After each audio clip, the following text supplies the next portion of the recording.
Chamber of commerce trust చేపడుతున్న సేవా కార్యక్రమాలు ఎడమ చేతితో దానం చేస్తే కుడి చేతికి తెలియకూడదు అనే నానుడికి అద్దం పడుతున్నాయని జిల్లా ప్రధాన న్యాయమూర్తి గంధం సునీత పేర్కొన్నారు.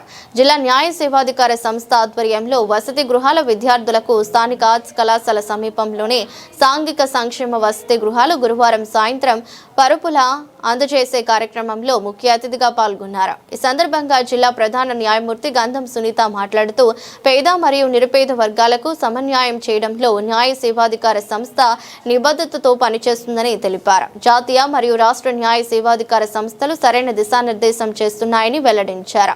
ఉమ్మడి తూర్పు గోదావరి జిల్లాలోని కోనసీమ, కాకినాడ, అల్లూరి సీతారామరాజు, తూర్పు గోదావరి జిల్లాల పరిధిలో ఉన్న సుమారు 500 సంక్షేమ వసతి గృహాలను 65 మంది న్యాయ అధికారులతో కలిసి సందర్శించి విద్యార్థులకు మెరుగైన మౌలిక సదుపాయాలు కల్పనపై నివేదిక సమర్పించామని తెలియజేశారు.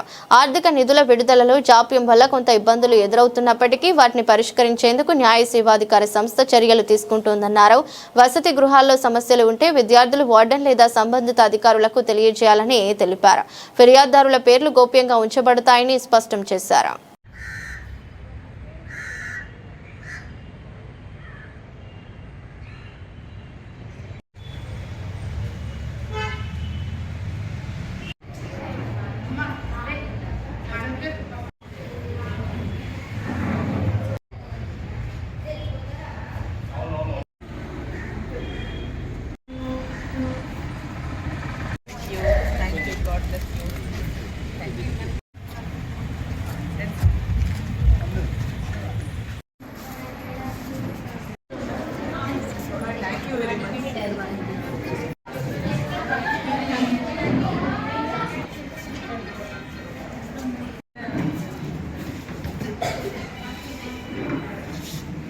స్వాగతం, సుస్వాగతం.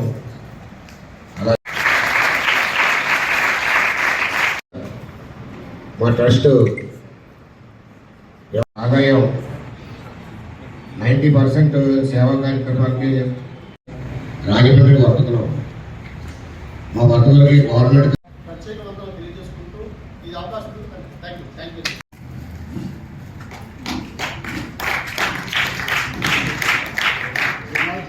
మేడం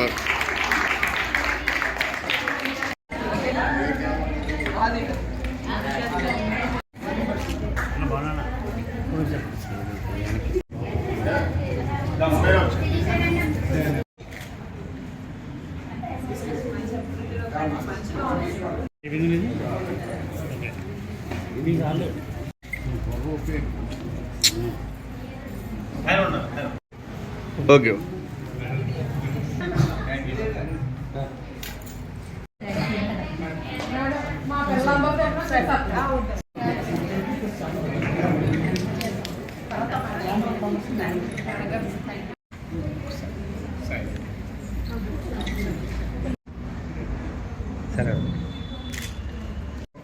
ప్రపంచం అంతా బద్దలైపోయినా కానీ స్థిరంగా ఉండాలి. అది